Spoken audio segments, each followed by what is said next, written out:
Hello world, am I live? No, I've been live for 1 minute and 45 seconds according to this. Is anyone there? Hello world. Don't know if anyone's getting announced. I've announced it on the Twitters. An impromptu live show. Although, it is pretty darn close to when I normally go. But, hang on. No, it's pretty darn close to when I normally go. I can hear myself. Shut up. Photon Phil was first. Hey John. Hey TR. Whacked Man is always here. Hey Anthony. Brian. Corey. How's life? Life is excellent. Hey Omar. Stephen. Emir, if I've got that correct. Nuno. Gandalf. Right. I was going to say, there's an interesting name. Yeah, you got me. Gandalf. If that's really your name, then otherwise that's funny. Yeah. Oh, hang on. I better go. Oh, comments. I was looking at the wrong thing.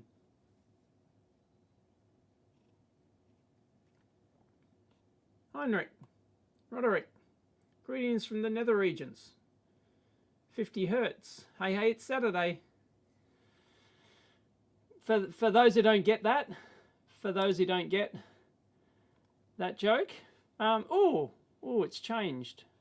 I like that comment thing. That's better. I can change all this shit. This is like, yeah, minimal. Yeah, because I think I was classic before. Yeah, classic. See how much real estate that takes up? That is very wasteful real estate. Screen real estate. So I can change this. I'm using StreamYard. And I can change it to bubble. Ooh, don't mind bubble. But tell me which one you prefer. Leave it in the comments. Do you like, this one is bubble. Okay? We're going to have an impromptu vote. This is called bubble. This is classic. I think that takes up too much room, but I don't want to bias you. Minimal. This is minimal. And this is what block looks like. Tell me which one you prefer. Bubble, classic, minimal, or block. I'm going to leave it on minimal for now. I'll go back to comments and see what people say. Minimal, bubble, minimal for the win. Bubble, minimal. It seems to be either minimal or minimal. Minimal? Minimal. Why do I feel like I'm saying that incorrectly? Minimal. Block. Roderick thinks block. Minimal. Minimal's classic's better on the phone. Okay, Thomas. That's interesting. Okay, I didn't think about phone because most people view me on a desktop. Block or minimal? Block. Block. Bubble, minimal. Okay, so nobody thinks original. Nobody thinks the original one is any good. Oh, except on a phone. Except on a phone. So I don't mind minimal. I'll just leave it on minimal because it has the person's icon, then their name above, and then the comment below it, and it doesn't take up too much room. I like that. So I'm going to stick with that. Minimal. How's the audio, by the way? I assume you can hear me. I was check. I can tweak the volume here. Check. Although I've got auto mic adjust set on StreamYard. So, is there any news regarding the medical devices for the eyes? No, Omar. There's not. I found I need. Yeah. Well, actually, there is. I managed to get on the wide field viewing device, on the Zeiss wide field viewer, I managed to get a key. I found a PS2 keyboard, and I was able to get into it, and it does seem to work, but I don't have a PS2 mouse that works. I don't have one that works. I'm going to have to order a second-hand PS2 mouse because I can't find one. I know I've probably got one somewhere. I must have, because I used to have dozens of them.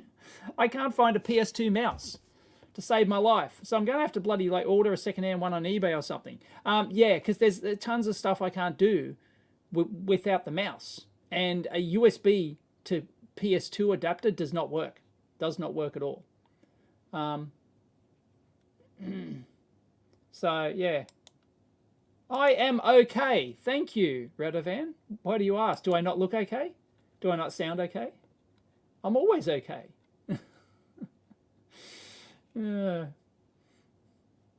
Anyway, hang on. Let me. There's a reasonably large comment. I just wanna play with this again. Yeah. Okay. Bubble puts it lower. Classics takes up too much real estate. Although somebody said it looks good on a phone. I can probably understand that. I'm and there, and I like that the minimals kind of partly see-through too. I don't know if I can diddle those, like edit them, you know. I don't know. I'm going to leave it on minimal. I like minimal. When's the rehearsals for the Wiggles? Yeah, I'm wearing a long sleeve wiggly skivvy kind. Is it a skivvy? Don't know. Audio's loud and clear, 5x5.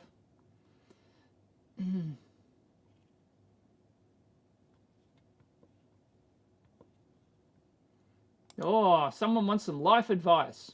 TR2, how does an autistic engineer like myself find a woman? Well, I don't know anything about autism, so sorry, I got like no clue what that really entails. I got no experience. Hang on, I need a drink. Haven't had a drink all morning.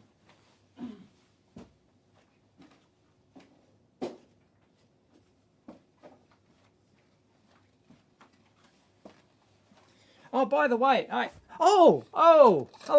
I was going to say, I was just about to say I did invite someone. Special guest. Sorry, TR2. Special guest, people. Special guest. Guess who it is? Guess who it is in the comments. I have a special guest I'm about to bring on.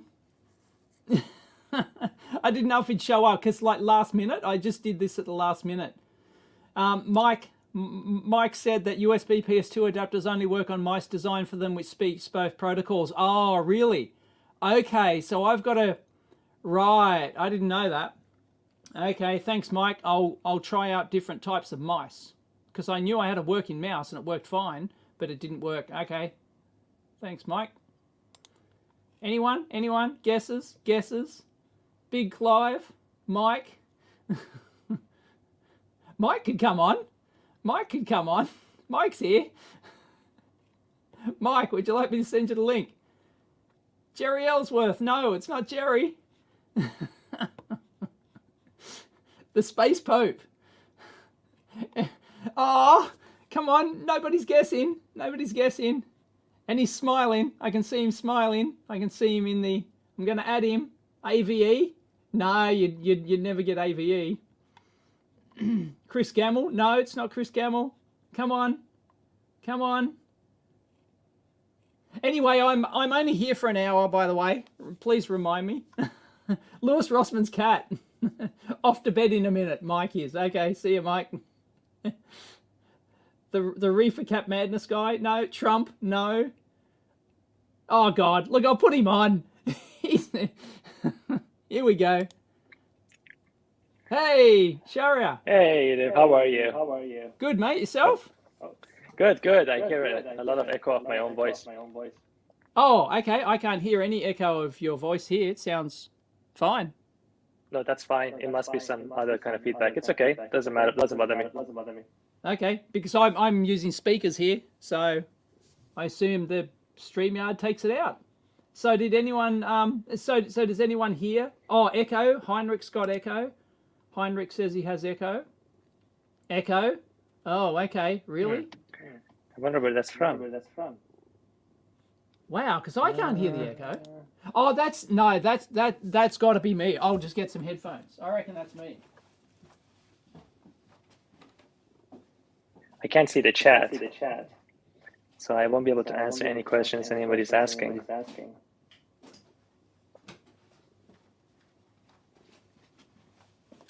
Oh, really? You can't see the chat? That sucks. No, but maybe if I log in from I thought you would from be YouTube. able to, but hang on. There we go. Is that better? And now, yeah, give Let us me a test check it. 1, 2. One. Oh, yep. yep. I can't hear it anymore. Okay. Yep. That was definitely feeding back through my microphone. So looks like the echo. Oh, there's echo cancellation. I could turn on. Who cares? I'll just wear the headphones.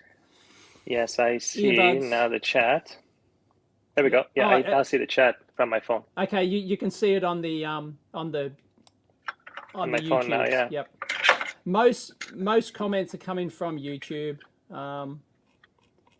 Yeah, there's some from Facebook, but yeah. Heinrich wants to know what that colourful box is. So, oh no, cat. Oh god. I showed this last week. It's a science fair, 50-in-1 electronic project kit.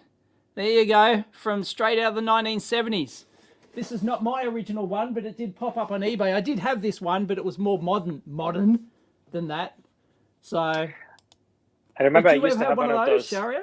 Yeah, I did, and I remember this was really difficult to get back in Iran. So when I had one, it was really precious, and it had a little 7 segment on it, individually wired out, so you could connect it on. And I didn't know much about it. I didn't realize that you can't put 9 volts on one of those 7 segments without a resistor.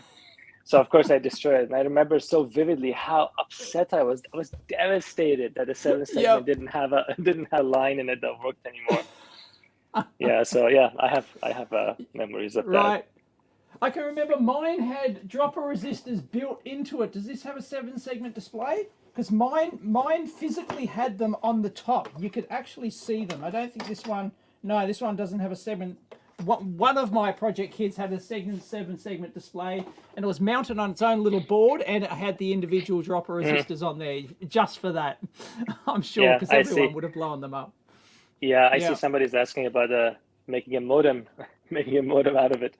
So, I mean, a modem, especially for something like a wireless link with a lot of bandwidth, is ridiculously complicated, because of course, you digitize the waveform coming in, but then the channel can have nulls in it because the bandwidth is so high. So you have to have channel estimation and then corrections, and then all the equalization required on top of that, clock and data recovery, and then LDCP coding to get rid of the errors. So if you want to develop a modem, like a state-of-the-art modem, and you want to create a company that does that, I think you need about $40 million to really make one, like a state-of-the-art one in like a 3-nanometer process or something like that. They're very expensive. Modems are actually harder to make than the RF front end because of the cost associated with them. Interesting. Let's see. I'm looking at the questions. Yep, I still do work for Bell Labs. Yep. Yep, you're still there? Still at Bell Labs, yeah. Excellent. We have a couple of positions actually available. If anybody wants to do high-speed ASIC design in my group, that would be certainly a possibility. Terrific, but that obviously, you're obviously not after a newbie there. You need someone experienced. I would vastly experienced in ASIC design, I would imagine. Yeah, I mean, is there any difference between like if you're just a regular ASIC designer, like you've designed microprocessors or something, could you go up and do RF? I'd imagine not. I'd imagine you would really need specialized RF skills and knowledge, right? It isn't just an ASIC designer. Oh yeah, I can design any ASIC. Yeah, no, not you can't. If you're a digital designer, for example, for digital chipsets, you're not doing RF design anyway in those situations. It's mostly synthesized and place and routed. But yeah, if you want to start designing RF and particularly millimeter wave or high-speed ASICs, then yeah, it's a kind of different skill set. There's some overlap, of course, if you understand semiconductor materials and so on. That's always good. But yeah, we need somebody who has maybe like a years doing that or has a PhD doing that, something like that. I just found a solar cell on the floor. I have no idea where it came from. It's just sitting right under my feet. I got no clue whatsoever. Your lab is rising up against you. Components slowly creeping up at your feet. XJet Bruce Simpson asks, are we expecting any advances in the telephone from Bell Labs? We have not from the telephone. No, I mean Nokia owns Bell Labs now, so Nokia doesn't make phones directly anymore. Of course, Nokia is an infrastructure company, so we don't make the phones. We license the name, I think. So Nokia phones are still being made, but not by Nokia anymore. So no advancements in telephones, unfortunately. There is a really old one in the lobby though that you can come and see from the AT&T times. Right. Hang on. Phoenix 88, are the last 10 minutes of your last video intended to be there? I just released a video before this. Is it wrong? Yeah. Can somebody check, please? Can somebody confirm? Because I haven't been watching the comments. I just released it before I went live. Have I goofed the edit? Have I goofed it? If so, I need to go pull it. And can somebody please go check? And no trolling going, yes, you goofed it, and then because people will troll me, I'm sure. 6G. Who cares? I haven't even got 5G yet. Well, 6G. It's a 2030 kind of thing. But again, you have to understand that this is a very big ecosystem of stuff. So a lot of stuff about it actually happens in the cloud. A lot of network orchestration, network slicing, it's called, and that's all in the cloud. Right. That still falls under 5G. It's not just the wireless end of it, and some of it is in the fiber. But yeah, but some of the, I think to me the most interesting part of that, and I talked a little bit about it at the panel I was at the conference, what you can do in millimeter wave communication, which isn't really fully deployed completely yet, is that because you have so much bandwidth. Sure, I'll tell it to the guys who are listening. So because you have so much bandwidth, what you can do in that situation is the channel that you estimate from the wireless link actually tells you something about the physical world. So you're using your radios for communication, also kind of like as a radar. So you have this radar hybrid system. So you can understand your environment while you're communicating at very high data rate in that environment. And that means that if I have 1 million wireless devices, all of them communicating at millimeter wave in some area, I can image the world with this RF signature. And that has some interesting consequences for environmental modeling and awareness. The network becomes aware of the environment. So some cool stuff can come out of that. I didn't realize I was going to be hosting this. So let's see. Yeah, the lab that you see behind me is the lab where I record. There's a lot going on in the background here. So this is part of the lab, and it goes this way, and it goes that way, and it goes that way. So there's a lot going on in there. It's been building up for about almost 2 decades. It's a long time. There you are. We said terrible things about you there. Oh, of course. Like I just had to pull my video. I just had to pull it. Oh, it was wrong? Oh, it was bad. Yeah, it was wrong. It looks like what happened is I had some B-roll footage from a second camera and I accidentally had it at the end of my timeline when I rendered it, and it was way out in the timeline, and then there's a whole black period where I didn't realize it, and my video's 49 minutes long when it should only be like 30 minutes or something. So yeah, yep. Thank you to whoever pointed that out. I've just made it private and I'll have to go fix it. Well, at least you found it quickly, thanks to the people. Yep. Oh, well, I should have stayed for 5 minutes and checked the comments. So usually someone will comment in the first, 5 minutes. So yeah, that rarely happens. That only happened because this had multiple cameras. Like I don't normally shoot with multiple cameras, so the timeline was complex. I had to sync them all up, and then I had to move things out, play around, and then shift them back. And I don't normally do that because I shoot everything in sequence. So yeah, I just left it on the client timeline. I didn't clean up my timeline. How do your videos? Are you working on something? Sorry, I wanted to ask you something before I answer that. What are you working on? Any new projects in the lab? Like any new products that you're planning to release through your store? Not at the moment, no. there's Okay. some thoughts on going back to some projects.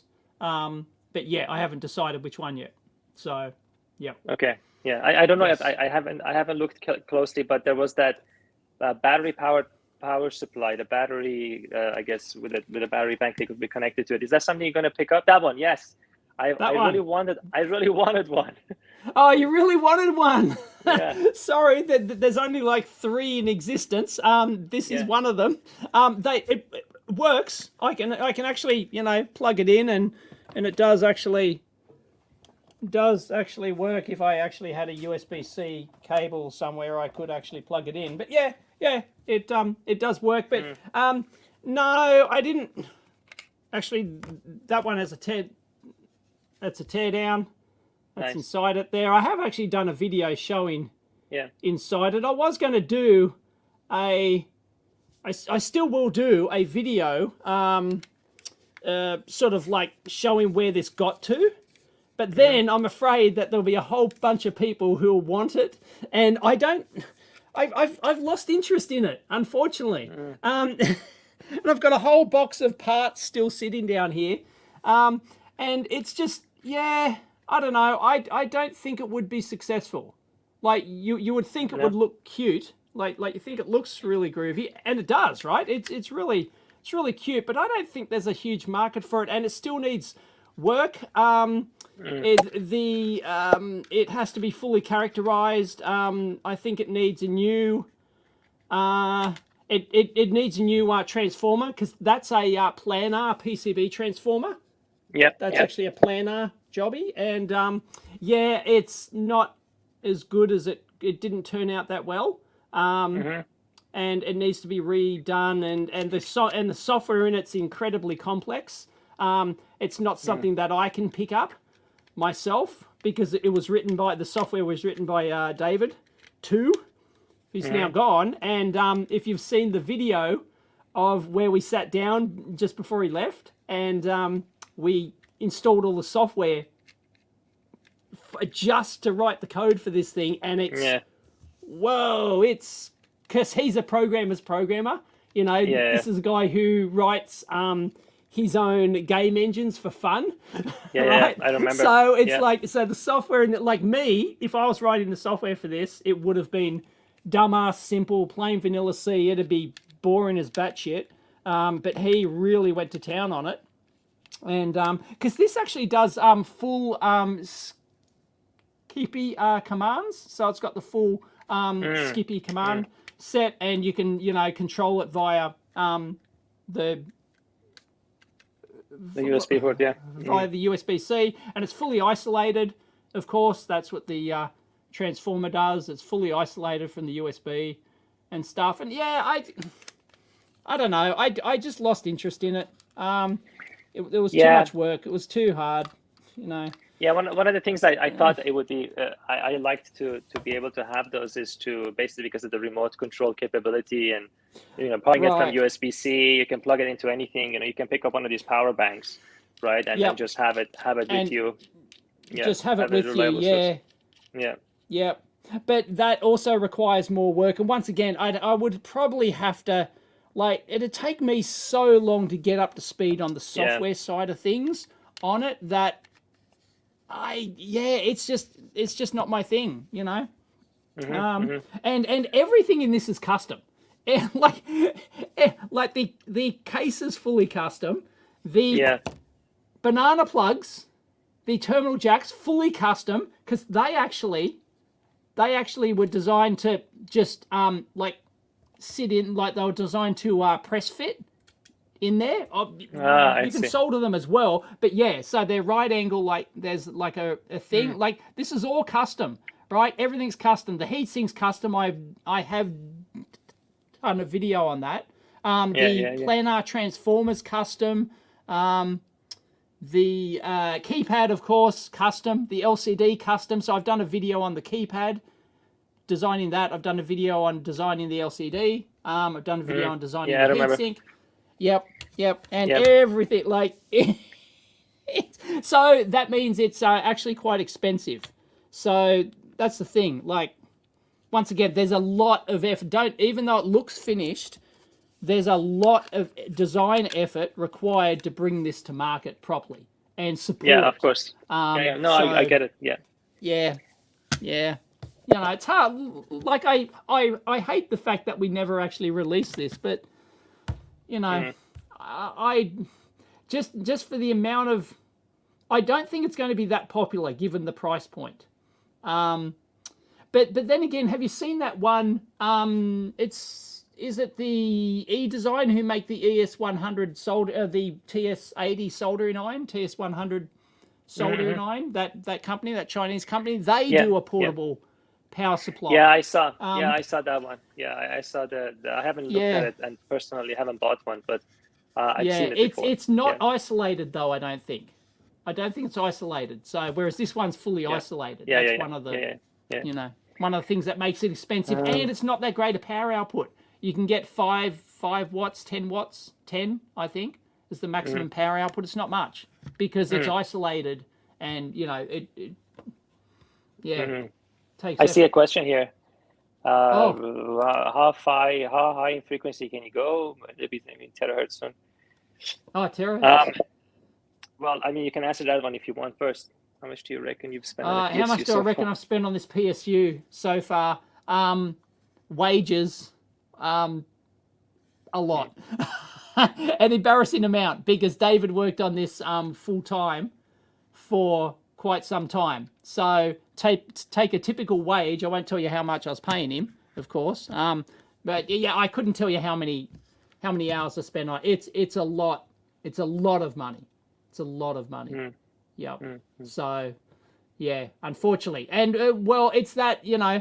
Do you keep pouring money into it, right? How much do you keep pouring into it to get it finished? And once it's finished, then it's not finished. You've got to support it, right? Yeah. So Of course, you you have know, to, yeah, just like all your other yeah, products. Yeah. yep. Like, you know, if I release this, people find bugs. Well, who's going to update the software, right? I don't know. Like, I can't just, you know, like throw it out there, sell it, and then tell people, well, it's open source software, go and fix it yourself, you know? Yeah. Because I don't have the skills, the software skills to actually pick up this software. Like, I could learn, but, oh man, like, it's just, yeah. Yeah, it's something that I was following for a while. That's what I was asking. I kept checking your website yeah. to see if it's a product, but yeah, I get it. I get No, how unfortunately, it's no. difficult. Everyone asks it. Everyone asks. Yeah. And, yeah, unfortunately. Yeah. So let me get that question. The terahertz. So the issue with terahertz is actually not just generating the signal, because you can generate in semiconductor materials that we can make today signals in the terahertz region. The problem is to get it out of the chip into anything useful. There are only very few things you can do. So now they've been doing this for many years. You can put an antenna on the chip. So at 800 gigahertz, an antenna on the chip is pretty small. So you can even put an array of them. So people with arrays of antennas and chips that work at 800 gigahertz, and they use it mostly for illumination source. The problem is actually to make a link out of it or to do anything useful out of it, you need to process that terahertz signal. So then you reach a frequency where there's this thing called a terahertz gap, where basically optics comes down to a certain point, and the optics no longer propagate into typical materials. And then on the other side, the terahertz goes up, and it no longer propagates through metal because you reach other losses. So that's the area that's really tough to get into. But people have built amplifiers at a terahertz with a terahertz of bandwidth in 3.5 semiconductor materials. People have built 800 gigahertz illuminators, and there's no end. You can do it. If you can do something useful with it, that's a different story. There's some spectroscopy you can do, which could be interesting. At 800 gigahertz and around those frequencies, you can begin to detect molecules of gas and molecules of fairly large structures that could be toxic or poisonous. So there's some applications there. You can see through some materials. You have a very high resolution radar. You can do some pretty cool things. But yeah, so yeah, you can make it. But at the end of the day, it's driven by money. You have to be able to sell it. Yeah. Yeah, the power levels would indeed be quite low at 800 gigahertz if you want to generate it in semiconductors. It works. It even says hello. Works. Hello. It says hello. 12 volts as well. Yeah. Yeah, I think, yeah, that's that indicates 12 watts. So 12 volts at 800, yeah, whatever. But yeah, there we go. Switch it on. But Looks I very think nice, I though. think it's I think we were getting 10 watts out of it at one point, but it's not a huge amount. The screen I really like.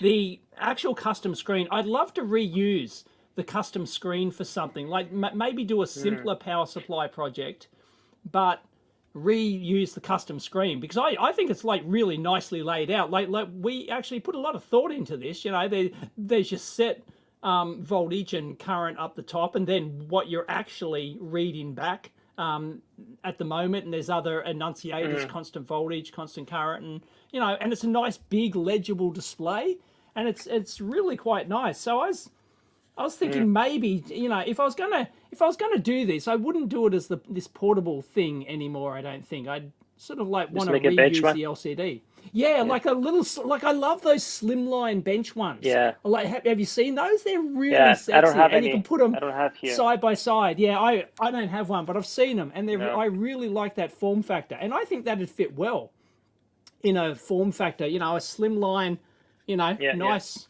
high power rack, not rack, but a bench, you know, slimline power supply. So I You think know, that'd be really groovy. this thing that I did I showed on my website a while ago. This thing I keep reaching for quite often, just because of the fact this is a synthesizer. It's a 6 gigahertz synthesizer, and it has a little LCD screen on it, so you can just power it from a battery. I don't have a battery here to do it now, but the nice thing about this one is that because it has this screen on it, it's just so convenient to pick up and use. But even an equivalent one, exactly like this, that doesn't have a display, and it works exactly the same way, you just have to connect it to the computer and use a GUI, is already has much less utility because you got to load up the software, you have to have a laptop near it. But I have done a lot of debugging in the it's lab. totally annoying. Yeah, it's just that entry point to doing something quick that these things I think solve. Aside from that, yeah, I mean, if I want a real synthesizer that has a really high performance, you know, I'll just grab like an MXG, you know, from Keysight or something from Roden Shores. I wouldn't necessarily use this, but the fact that you can just turn this on and just punch it in there what the frequency you want, and it's there, that's really nice. But the screen has to be there, because without the screen, you're back to the same problem. You need enough things that you just walk to the synthesizer at that point. Yep. Well, the thing with this is that the concept was that it was supposed to be something that you could throw into your bag. You throw into your laptop bag. So you keep it in your laptop bag. That's why it's slim like that. And that's why the binding posts come out the bottom, so they don't protrude out the front. You know, we put a lot of thought into the form factor of this. It was designed to slide into a nice slim laptop bag and you carry it around with you. But how many people actually need to do that? Is like, sure. I don't know. It's like, I think, you know, if I did this as a Kickstarter or something, I think a lot of people would back it. But, you know, I'm just doubting the actual usefulness of it. And that's why, like, we originally did it as a completely isolated thing because, well, that was novel, right? It had to be isolated. You could use it from anything. But if you're using it from a battery pack, you're already isolated anyway. So you're actually crippling the design of this thing. I see. Yeah. For no reason, really. You know, so... Yeah. But that's going to be more popular than something like this still, right? I mean, more people need that's even more niche. Yeah, more niche. Yeah. Somebody asked if my X-ray machine runs from 120 volts. It does. It's just, I'll show you the X-ray machine. I got really lucky with buying that, actually, because I just made an offer on something and it worked. By the way, I'm going to make a video about the upgraded microscope. This thing does some imaging that's absolutely brilliant. So that'll be at some other time. But so here's the X-ray machine. Oh, cool. And so is this your home, or is this your Bell lab, or is this office? No. This is my home. This is the lab. This is the signal path lab. That's a big space. Yeah, it's the basement that I turned into a lab, and there's also how many area square here. meters? How many square feet? Because that looks like that looks like 80, at least 80 square meters. I don't know what it is in square meters, but I think it's about. I'm not using all of it. There's a gym on the other side that's occupied. But here's a wire bond machine. It's going to have a video at some point. I think it's like maybe 1,600 or 1,800 square feet. I forget how much it Yeah, is, that but is enormous. yeah, it's the entire Wow. basement. Yeah, Wow. I've taken over it. So although I'm now officially constrained to this area in the lab now because there's a little bit of empty space in there that has the exercise equipment. So it's been quickly decorated so I don't take over it anymore. Well, that's like 160 square meters. That's like 160. If it's 1,800 square feet, that is Yeah, but that's enormous. the entire space. The lab is smaller, obviously. The lab is about half of it, I would say. Yeah, but 900. still, the space itself is absolutely enormous. I mean, this lab is 50 square meters, and the one I rented was 100 square meters, and your actual space, your total space there is at least 150. That is an enormous space. That's something we Yeah. don't have here. We do not have basements here. Basements are not a thing here in Australia. They just basically don't exist. Like, there's some people who build them, like who specifically, build a big mansion and it's got like an underground garage kind of, Yeah. thing. Although I have But to say, basements rare. here can be dangerous, especially here where I live also, because we have sub pumps underground that pump the water away. So I live a little bit on top of a hill, so I don't get a lot of water. But in some of my Right. friends' house, Yeah, if they lose I've heard power, that. the Yep. water comes up like in an hour. In an hour, they'll Wow. have water at the bottom. So it can be pretty, not here. So it's like, yeah. So that there's an issue with that actually. Mike's asking about how much power. I don't think I can actually turn everything on. I don't think I have the wiring for it. But everything is plugged in. So you could do it if you really wanted to. But I noticed that once I set up the lab and plugged it in, at some point I was monitoring some electricity use. And I found out that I was just throwing away about 1 kilowatt of standby power from all the equipment. And I was like, why is the electricity bill so high? And when I started plugged everything in, and then it was and I measured, and it was about 1 kilowatts of standby power. Yeah, because a lot of these power supply, and there's also I have a bunch of RF equipment that have a standby power that keep the oven crystals on, so they were running too. And so it was. So then what I've done now is that every bench has a kind of a Zigbee enabled power strip. So if I'm working on a bench, I just turn that bench on and I turn the rest off. Otherwise, it's impossible. I mean, 1 kilowatt of power is just but not only is it bad for the environment, it's also bad for the wallet. You're just throwing away 1 kilowatt of power constantly. It's just ridiculous.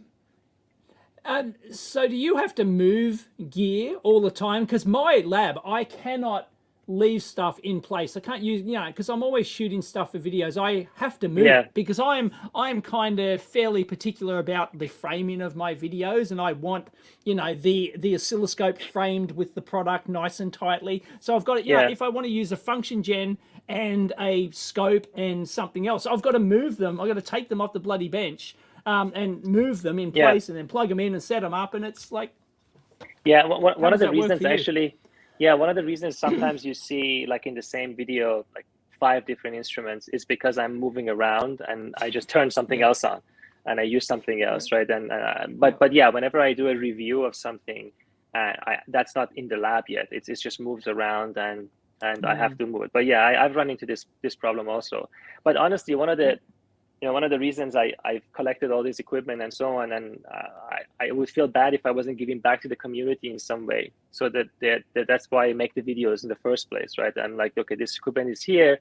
It's a unique opportunity to have this around all the time. So let me at least give back to the community in some way and help people who necessarily may not have this equipment around and teach as much as I can, get that knowledge out publicly, free to everybody as much as possible. So that's really the reason I do it. It takes a tremendous amount of time. I don't know. Sometimes sometimes people see the video. Sometimes the clock is there, and it's like could be past midnight, right? So I'm just recording because I want to make sure that I get that out. So it can have. You can work at midnight. But I'm not allowed to be at the lab at midnight. Yeah, but that's the nice thing is like it's in the basement, right? So right, So if someone's sleeping, I still do a little bit. But that's why. That's why, my lab was banned from the house because she knows that if I had a lab at home, I would simply be in the lab, or I would live in the lab and I would ignore her. And that's how it works. So Tin Fever asks, how much test equipment is unique versus redundant? Well, I mean, I think the same model of something, exactly a replica of something. I mean, aside from power supplies, there isn't really much like exact redundancy. But aside for functions, yeah, there is redundancy, of course, for functions. Yeah. And also it allows me to compare and contrast different manufacturers. Exactly. So it's actually organized by manufacturer. So, all the, organized by manufacturer. Yeah. So if you look, there's like, for example, in that corner over there, that's all the Roden Schwarz stuff, right? So that's all the Roden Schwarz. Yeah, like you can tell. Yeah, it's like. Yeah. You got tech stuff here. So they can keep it together. So it's also allows me to compare and contrast, and it's really useful for people in actual industry to see measurements and experiments done within the same ecosystem of a particular vendor, because that's generally how labs are set up in the first place. So you want to see how these equipment work together, and there is sometimes some synergy that comes out of using this equipment from the same vendor, and that's why it's organized the way it is. It helps people see what you can do from the same group of equipment. Yeah, that's the main reason. Right. Yeah, that's just. Where do you get all this stuff from? Because like, there's people that ask me constantly, oh, why don't you get really high end gear like Sharia does, and actually repair it, and you get all this high end gear for cheap, and I'm going like, it's just not available cheap. here. It's also not cheap. I can imagine. I can picture you paying thousands of dollars for a busted product, hoping you can fix it. Yes. Right? And then people, I do have the Patreon, and I'm grateful that people help out. But I assure you, the website loses far more money than it ever brings in. Yeah. I mean, loses at the equipment is here, it's behind me, but it still loses far more than it brings in. So and it is a big risk, and it is very expensive. If I buy something for $5K and it doesn't work, and by the way, it's also gotten worse. It was like maybe a couple of years ago, 4 or 5 years ago, when I was doing, it was not as bad. And but it's gotten in terms really, of the market, you mean? Just the prices. In terms of the prices. So the prices have gone up for used faulty gear. Tremendously. Yeah. Tremendously. So are you buying them on eBay mostly, or are there local like auction houses there? There's a couple of local ones I sometimes hear about, but I mean, it's on eBay. I have something, if I want to, I put it on the watch list, and it may take 2 years. I mean, that X-ray machine took me 4 years to find, right? 4 years of constantly checking every day for that X-ray machine, but until I found what it. one? For the X-ray, for the X-ray machine. The X-ray, yeah. So it's not something that happens all the time, and there is some other, equipment obviously that comes sometimes from different vendors. But I keep everything. I also don't throw it away. That's another problem. As every time I have, I just did the video I released yesterday, I forget when it was. It was the repair of the 20 gigahertz synthesizer. There's already one in the lab like that, right? So it's a second one. And then, anyway, it's a different problem.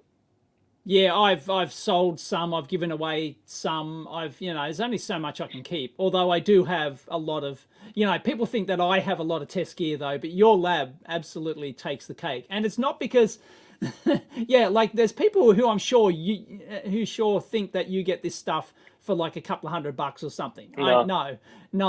No, he's paying thousands of dollars, people, right? For a gamble. For a gamble. It is not. It's that. Yeah, that's why it is risky, and I'm a little bit more comfortable, obviously, as the years have passed by in some of these things. I've repaired enough things that I have an intuition for things a little bit. But it's a big risk, and there has been situations. There was, I think, a few years ago. I bought something for $4,000 and it was impossible to fix. So that's just sitting somewhere. Was beyond was beyond economical repair, or you just couldn't get the custom parts, or what? Yes, apparently what had happened to it was that it had water damage, but I didn't know because it wasn't obvious at all from the outside. I don't know how it was so clean on the outside, but on the inside it was completely destroyed. I mean, there was no way. You'd have to rebuild it from scratch.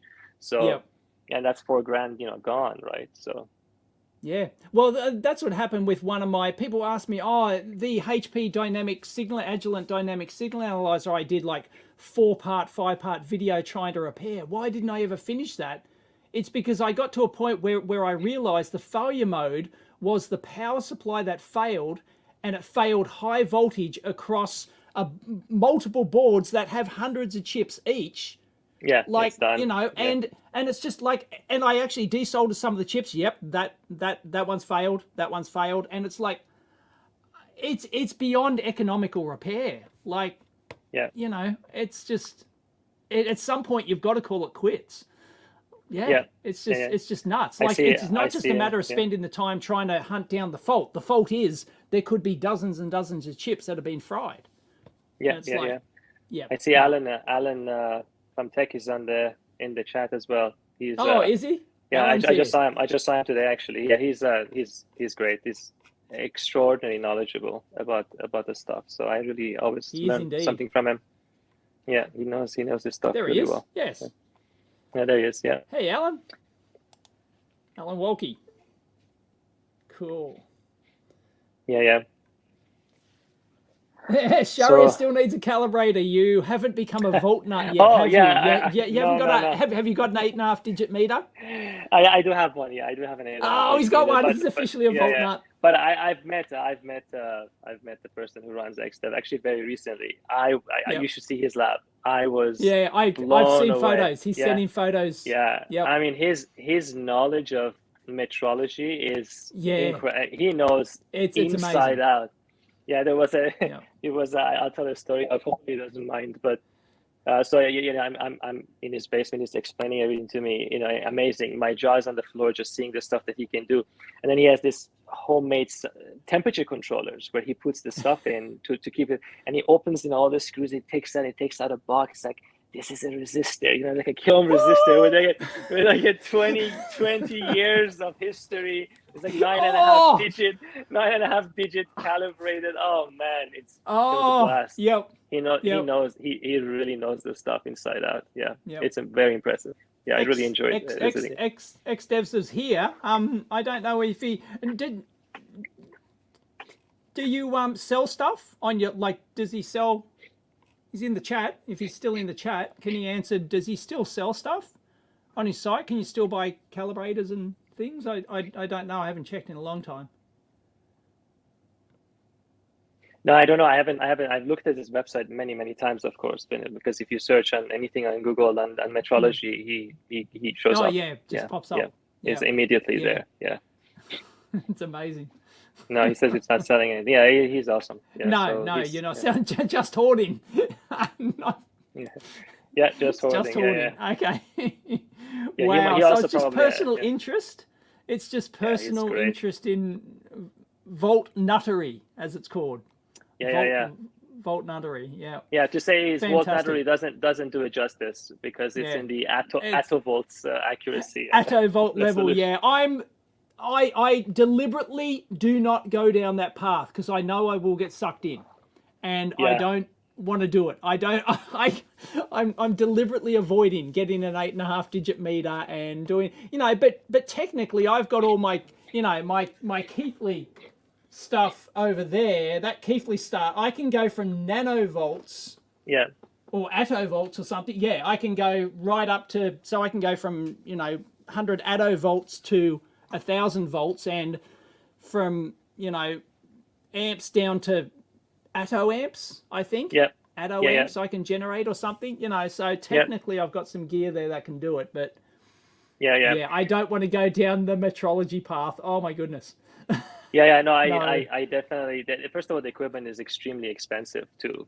And the thing about those equipment is that you know, I can have an oscilloscope, let's say, or some RF generator, but these metrology equipment, you can't turn them off in many cases. No. So the maintenance of them, to keep them actually at metrology grade, is a huge amount of effort to make sure it stays at that level. Otherwise, you just have something that is capable of it, but isn't actually doing what you want it to do. So he keeps them all, you know, full working. battery backup, everything. Yeah, you got to, like, you can't just rely on. I can remember I was doing. Oh God, this was so dumb. I don't know why I did it, but I got away with it. At work one time, we had to do like a month-long test, like a thermal chamber cycling test for a month. So I set it all up. I had all the data logging equipment, gigantic walk-in thermal chamber, you know, huge thing. And it had to go for a month. And I decided, we did it. I don't know why I decided to do it without battery backup. But So I like, and if the power failed, if the power glitched or whatever, everything would have reset itself. All the data Yeah. would have been, lost and everything. But we got away with a month-long data login effort Yeah. to prove that this thing was stable over temperature and time and stuff. But yeah, that was dumb. I should have, it should have been all battery backed up. But we decided to sort of like half-ass it, and By the way, Yeah. on a separate note, I Don't was do it. just have you had any other like floods in your lab, or that there was at one point I remember No, there was because some flood? that's the old lab that I actually rented. That's the lab that I rented. Okay. Although it did, what happened to that lab? Also, as well as the flood, although I had moved out, the whole building shifted.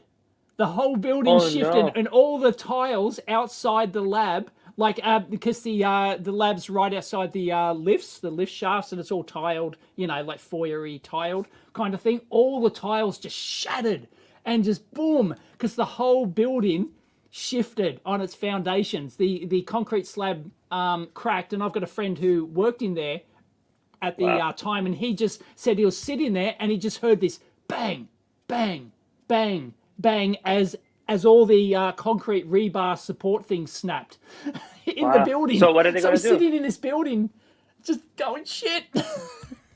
So are they gonna demolish it? Are they gonna tear No, it no, down? no. It's actually repaired now. They've taken like a 6-month Oh, effort wow. to actually repair it. They, had to put the support poles in the basement car park and everything. I've got some photos on my forum somewhere if people Oh, want wow. to, No, after I follow saw it. But that, yeah, it's been after I fixed. saw the video of your flooding, I've Yep. actually had a couple of nightmares about flooding in the basement, because if it happens, it will be very, very bad. I have lots of cameras in the lab, just Yep. so that I can monitor remotely and so on when I'm not home. So To sometimes, see if you're flooded. Oh my. yeah. So no, but it's Oh true. God. Sometimes I actually Wow. wake up at like 3 a.m. and I'm like, oh, I somehow get a feeling that if something like that, I'll take the phone out and look at the cameras around the lab to Yeah. see what is going on, and it's like it's fine, of course, but yeah. So So there's it a there's comes a through there's a the problem. soil, does it? So are those concrete walls? Are they like gyprocky walls or whatever? No, so that if there is water outside of the walls, eventually it will find its way in. But it's mostly Right. seeping from underground. But we're on a Okay. hill, so it shouldn't really be. We're not in a Right. flood zone, let's say. But it does rain a lot here on the East Coast. Right. So yeah, you can. it's not like a big concrete pit.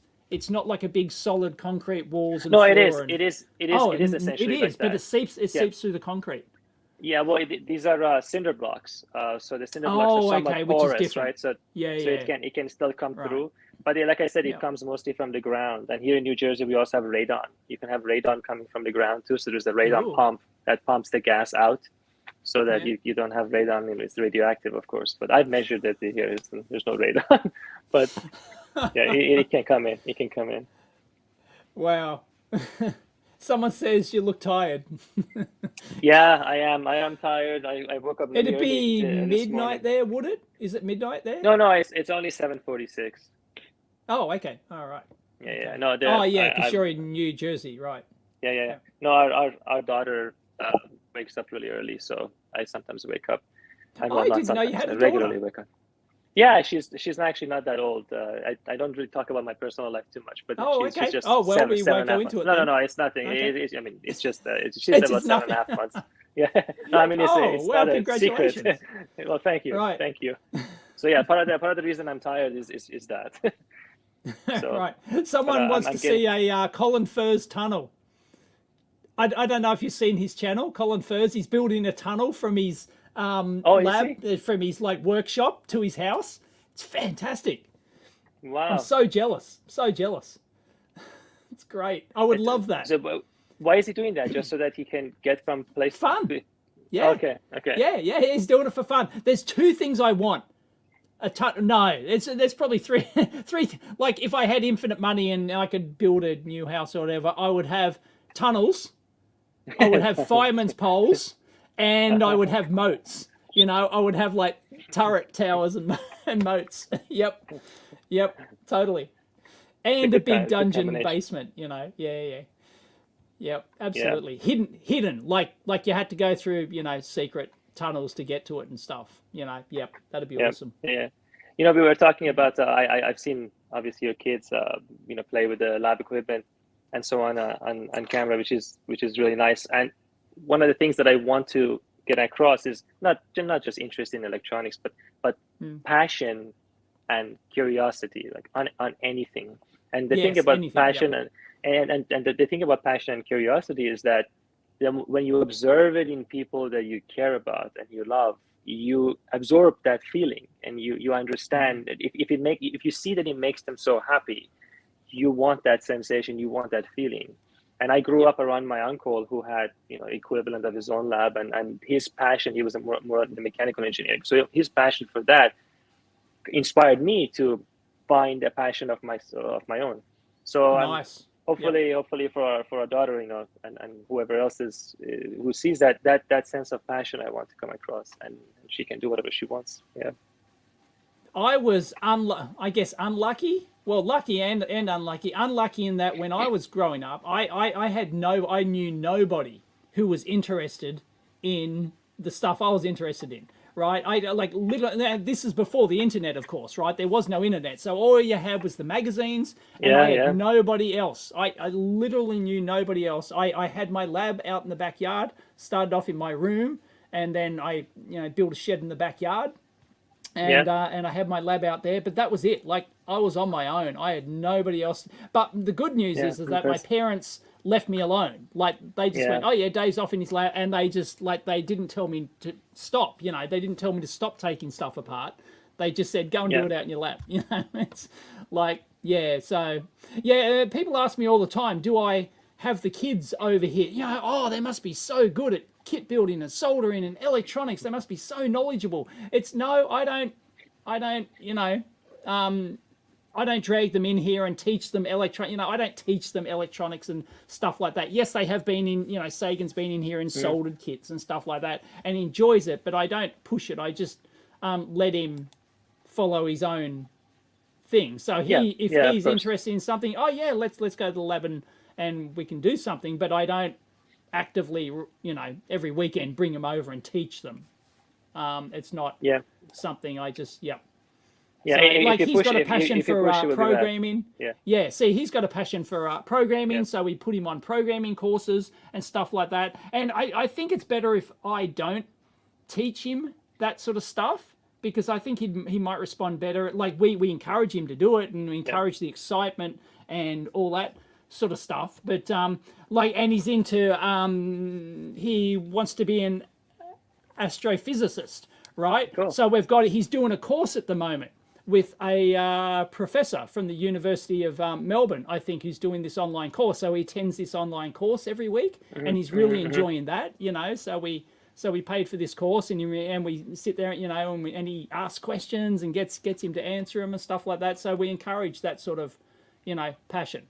So Yeah. So I don't care if he gets into engineering. I just care that he gets into something that he enjoys, is actually passionate about. Yeah, exactly. Yeah, and it could be.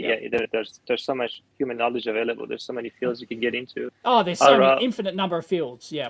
It's crazy now. But our friend is they have some kids, and they're trying to get him to do something. So I told them that when I was in high school or going to university, we made a Skittles sorting machine that just sorted the Skittles by color. Right? It was a very basic thing, of course. Right? But it was a really great project, because it and then so I told him, okay, why don't we build that? Why don't we try? I think he's about 10 to 12 years old. So he wants to do this, and he's like, well, how do I find out what color the Skittles are? And he's like, okay, I'm going to put a camera, and I'm like, no, think simpler, right? Much dumber, easier. So I bought an RGB sensor. So I'm going to play around with them tomorrow a little bit and see. Look something really easy. You don't need a camera and run software on it. You just use an RGB sensor to see what it goes. It should be fun. Skittles sorting machines are so much fun. For some reason, I always thought that's such a great project, because it's got so many elements. It's got the mechanics and the moving of the things. It's the colors, got the software, and everybody loves Skittles. So one of the projects, Sagan just came home from school the other day, and one homework assignment that they had, apparently, I don't know if it's homework or whether or not they're going to work on it at school, but they have to go they have to think about, they have to go into nature, like they have to go into their surrounding, around their house and whatever, and find a problem that can be solved using biomimicry, right? Which is the field of having a solution which mimics nature. And stuff like that. And I think, like we can do some interesting stuff with that. That's a real fascinating, open-ended topic, really. So it's really did cool. you see that? Did you see that article about some discussions about how electrical engineering field as a field is dying because the number of the interest in the field has gone down and everybody went to software. And we talked about that on the Amp Hour this week. Yes, So watch this and listen to this week's Amp Hour, and we rant on about that. Yeah, we'll do that. Yeah, that's an interesting. It's nuts. And there was this graph where went back to the 1960s, I think. So it went from the 1960s right up to the right up to modern times, and showed where EE declines and where computer science goes up. And it started around 1979, 1980. And then it dropped around 84 because then you had the video game crash of 80, and then it peaked, and then it started going up again in 1994, which is the World Wide Web, right? So when the web came around, everyone got excited again. Everyone wanted to get into computer science. So the enrollments for computer science shot up and the EEs shot down. But I think it's going to change again. It will get better again. It'll always change. It's a cyclical thing. So and we're debating whether or not like it must. If so many people move over to computer science, then technically, a lot of the reason to get into it, of course, is not only people's passion, but also they see that money. Oh, yeah, you can earn $500,000 working at Google if I'm good at software or whatever. Then they, but then if everyone pours into that industry, then that's probably going to drive the average wage down. And then they go, well, it's not that great anymore. And I mean, if you look at the thing that has changed a lot is that so web scalers make hardware now, right? I mean, that wasn't the case even a short while ago. Tesla makes their own ASICs from scratch. Obviously, IBM makes their own ICs. Apple is the master of making their own hardware ICs, replacing what's in the market. So there will be more. I think it will come back. At least that's my intuition. If not, the existing ones are just going to continue getting paid more and more because someone's going to do the work. So, well, when I was a boy, if you were interested, if you were a curious kid, there was no internet. You got into engineering. You tore stuff apart. You wanted to know how it works, so you got into electronics. You might have gotten into ham radio, but you'd pick up one of these kits. You would get one of these kits, right? These were all the rage, and then that would fuel your passion, and then you'd buy more kits, and then you'd build up a lab, and then you naturally got into, engineering. But now it's like, it was like, basically I got sucked into that in my late teens. I was doing mostly software. I just got, I was mostly programming, because that was the new hot thing, and I was, I had passion for it, and I, started doing programming projects instead of hardware projects. And, no, my undergraduate is in computer engineering. Actually, my PhD is in electrical. Well. But I started as software as well, because that was the thing that was. I always liked electronics, of course, but I think things will change now. We have a really hard time finding the skill that we're looking for hiring also, because there is, I've been teaching at Columbia University in New York for over a decade now, and you can see that the trend had gone down. Although in the past year, I do see a bit more of it again. So, it might return. Yeah. Yep. So if you're in New York and you want to take a course at Columbia, this fall I'm teaching a course on the theory and practical approaches to RF measurements. So it talks about how instruments work and how measurements and what the measurements mean. And I did it a couple of times before, and people seem to really like the course. It's really fun because we look inside the equipment and talk about how they work and what's the theory of, what is the theory, how's the measurement, how does the equipment do it? And then they close it together, it ties it together. And how do you know your measurements are even correct? Which is a big problem, as I'm sure you know. Mm-hmm. Yep, fantastic. Is that an online course or is that an in-person course? No, it's in person. It's in person. Right. Yeah. Oh, by the way, somebody said, I just caught this, and says that I must love the game called Stray. Yes, I've been waiting for that game for a long time. It's where you play as a cat, Dave. You should try it. no, no. Yeah, Oh it's no, great. you couldn't pay me. You could not pay me. No, Yeah. no. Well, Sorry. but if this is this company that this studio that made this game has made another one. That shoot, I forget the name now. It's actually a game of exploration of a galaxy of these alien species. I wish I could remember the name. That's really great. It's an ode to exploration and discovery. These guys are really artistic. I forget the name now. Maybe somebody in the chat knows, but it's the same guys who made Stray. But anyway, a side topic. Definitely worth playing. Yep. So, what's your thoughts on online education versus in person? Well, honestly, having taught both remote now and in person because of COVID at Columbia, there is something about in person you cannot replicate. Having people next to each other, having students next to each other, it really does make a really big difference. There's a commitment to that presence of mind when you're together, and that's just missing. And the interactions of the people, it's like working out at the gym, right? I mean, you will push yourself more if someone else is pushing themselves more next to you, right? If someone else is dying, you're going to push yourself more. That's why when I go to the gym, I do a class. I just don't go work out on my own. Yeah. I'm hopeless at working out on my own. I can't do it neither. Yeah. So that's exactly the same thing. This being part of a mindset really makes a difference. So I think in person is a huge difference. And also there's also a whole other thing that you can find all this information online anyway. So it's not about the information itself. I mean, you have to filter through it because there will be a lot of nonsense. But if somebody did that and just taught you remotely, I would recommend people being in person if they can. It's just a different experience. Course. Yeah, for most people, of course, not everybody. Yeah. And people ask that all the time. Why don't I go teach? You know, in fact, I almost taught a PCB design course back in the mid-90s, something like that. I was actually signed up as a teacher, but then I got a job and there was other time commitments and it didn't happen. But yeah, it's like, well, why would I spend, all those hours teaching, 20 people in a classroom, or even if it's a couple of hundred people, when I can do a video that teaches, no, there's something maybe about that. hundreds of thousands or even millions. And it's but as you say, yes, I realize that there's totally different things in person. And I don't know if I'd be a good teacher in person or not. I just don't know. So I think you would be great, but the reach is in. I was looking at the statistics. The reach is no contest. It's no contest, right? I mean, my channel is tiny, right? Relatively speaking, it's a very, very small channel. But I was looking at what was the total number of watched hours of my channel. Like this is actual consciousness dedicated to listening to me, right? So I just wanted to know, and it's like 160 years.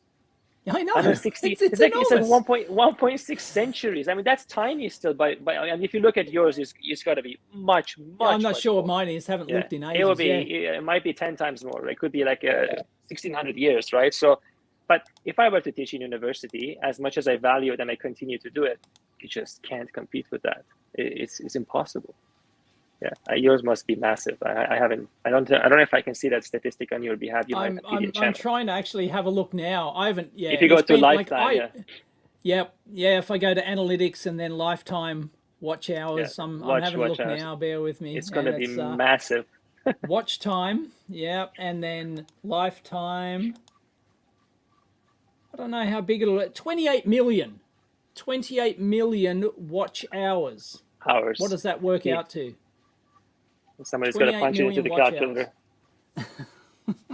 It's a lot. It's a lot. Yeah. Yeah, it's a lot. And even my channel's not that big compared to many. So, yep. Yeah, but in terms of just gibberish on the internet too, though. Yeah, if you look at some of the channels that have just gibberish on them, I'm sure they're war. But that's not. I mean, that's not the same thing, right? I mean, you're talking about as people sit in there consciously for half an hour watching, actually digesting one of my videos. But so somebody said somebody wrote 3,196 years. That's 3,000 insanity. years. That's crazy.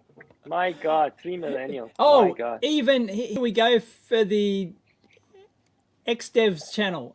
Is 18,200 hours for his tiny little channel. Yeah, it's just no Yeah, that's contest, crazy. right? It's just No, no, no. yeah, It's wow, an incredible thing.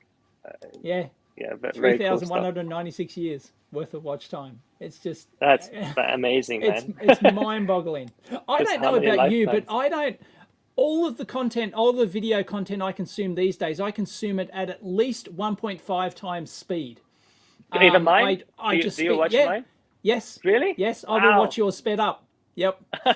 Yep. Because I already Like speak add way like too fast. if it's a really fast talker, I'll do it at 1.25 times. But like an average video, I'll start it at times 1.5, and then if someone's a real slow talker, I'll go even twice speed, even 2 times Yeah, speed. yeah. So I mean, yeah, I speak, honestly, I apologize to those of you who said I speak too fast, but if you think about it, it's just honestly an issue of time. Because if I make yeah, a 30-minute video and I speak half as fast, that's now an hour video, right? For me, that's a yep, big difference. And it extends even more in editing and so on. So if you put that aside, I have no choice but to speak really fast. But one of the things I do try pay a lot of attention to is to not be verbose. And yes. say things only once, as quickly as possible to the point. It saves me time and it saves everyone else time. Not repeating myself is yeah. I get really annoyed sometimes when That's a it's skill that repeating. I've improved on. I used to repeat myself in the video all the time, and I never used to edit it out. Now I'll be conscious of that. I'll repeat something, or I'll take out ums and ahs just to shave a few seconds off. People's Yeah, watch yeah. time.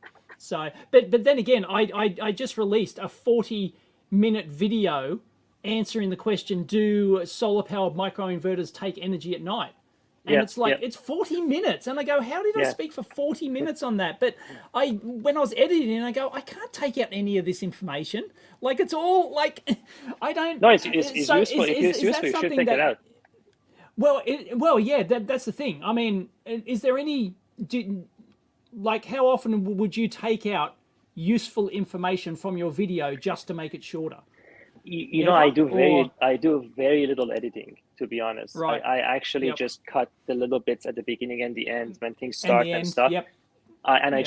I just literally stitch them together just because there's no time and everything's That's unscripted how like I you, right? generally do it. Yeah, Yep. it's nothing I scripted. well, There's I no time for that's how I that. used to do it. Yeah, that's how I used to do it all the time. But I've done a video now. I actually, if it's, I will often go if I think I'll go to the effort to like I'll edit it. I'll do a first pass edit, and that's just trim in the start and the end, and then I'll go through it all again once I've done that. Once I've finished it, and trim out just little bits and shave maybe 1 or 2 minutes off it just by taking out Yeah, ums and ahs. So I yeah. I actually go to a bit more effort just to, especially if it's like a 32-minute video, I will Hmm. then go, oh, I can't have 32 minutes. I want to get it under 30.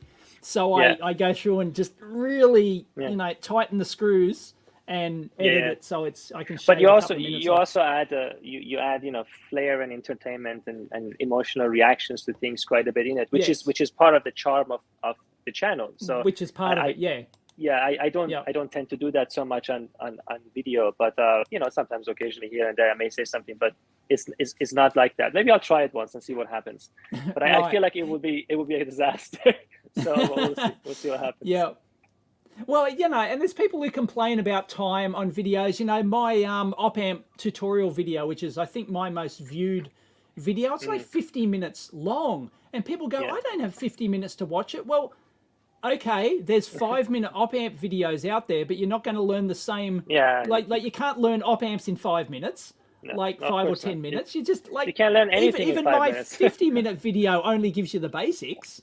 Yeah, yeah. I Like bet you I can you make know, a video about tying your shoes, but 5 minutes is not enough. If you really want to learn something, 5 minutes is not enough. Yeah. no, it's just so yeah. I don't really make any apologies for making long videos. It's just my style, and if you don't like it, well, there's others that make short 5-10 minute videos. If you really want to go watch it, that's it's not something I really want to get into. Although I am conscious of people's time, so I will, as I said, do a multi-part thing and very occasionally I'll go back, if it's easy to re-record something, if I'm really verbose on something, if it's easy to go back and actually re-record, which is not often, but if I can, I might actually go back and occasionally redo something just to make it. You talked about op amps. Yeah. Let me tell you a quick story about something funny about op amps. So it was actually my brother's mostly involved in this, but because he used to teach at university. So they were having a class where the students had to wire up an op amp on a breadboard in an inverting configuration. So it was like a lab number one of some electrical engineering course. So we're going from station to station, and then we're looking at people, they're wiring things up, and we test it, try to debug it for them as much as possible. And sorry, I gotta grab something from here. And then so we're going from station, and then we'll come across another station, and this guy has 8 op amps on a breadboard. I'm like, my God, what did you make? This is way ahead of everybody else. It's an amazing thing. Then I'm looking at it, I'm like, this looks really strange. I'm asking, what is this? And he says, oh, when I was trying to put the wires into the breadboard, the wires were too close. It was hard to do it. So I put 8 op amps. I used pin 1 of the first one, pin 2 of the second one, pin 3 of the third one, and then pin 8 of the 8th one. And I didn't know what to say. You can't say anything to that because it's so disconnected from physics, from laws of physics. So anyway, I've got no response. No, I would have been speechless. I would not have known what to say either. Yeah, so that's one of my favorite stories of TAing back in university days. My brother was. Yeah, it's nuts. It's not even physics doesn't work. I don't get it. I don't get how the mind works. I have to go shortly, unfortunately, so I'm going to have to stop this. But that reminds me of a story. I was doing a lab once. It was a digital lab at uni, and it was, I can't remember what, it was, one digital basics or something, and we're wiring up on the breadboards. We had to wire up a counter or something. I don't know what it was. It had like, a dozen TTL chips or whatever. So we had to wire this thing up. And I'm staring at the circuit that they gave us to build up, and I'm going, this is not going to work. And I'm checking the parts that they gave us, and I'm going, this isn't going to work. And because they gave us 7400 chips, like they actually no LS, right? It was the original TTL, and of course the fan out is massive on these TTLs, and I knew this, right? Nobody else knew this, and I go, this is not going to work, and so I didn't tell anyone. I'm looking around going, does anyone else see a problem? No. And so everyone just started to build it up, right? And it didn't work. So I went, I know this isn't going to work. So I used extra gates to parallel stuff up. So to give extra drive so that and at the end of it, mine's the only one that worked. And everyone's going, how does yours work? And I'm trying to explain what fan out is and how it works and That's everything. very subtle. And everyone's going, whoa! And it turns out the teacher just went, well, no, that's not the problem. They must be faulty chips or something. All of them? And so everyone passed. Everyone passed, even though they even though I was the only one who had the circuit that worked. I was pissed off. I was like, this was such a learning opportunity. Perfect learning opportunity. And I went, no, they just swept it under the carpet, and unfortunately, it was no. That haunts me to this day. No, that was a missed opportunity for teaching. That was total missed opportunity. Fan out. I know, unbelievable. So, all right. Well, unfortunately, I have to go because I have to drop off too. Kid commitments, and so thank you, Sharia, for dropping in. It was literally a pleasure. at the last minute. I emailed no worries. because I didn't think I'd do the stream today. It's Friday, so we were getting rid of some stuff, so it's perfect timing. Cool. Yeah. All right. Okay. Thanks, mate. It's been awesome. Bye, everybody. And thanks everyone for joining us. See ya. Bye.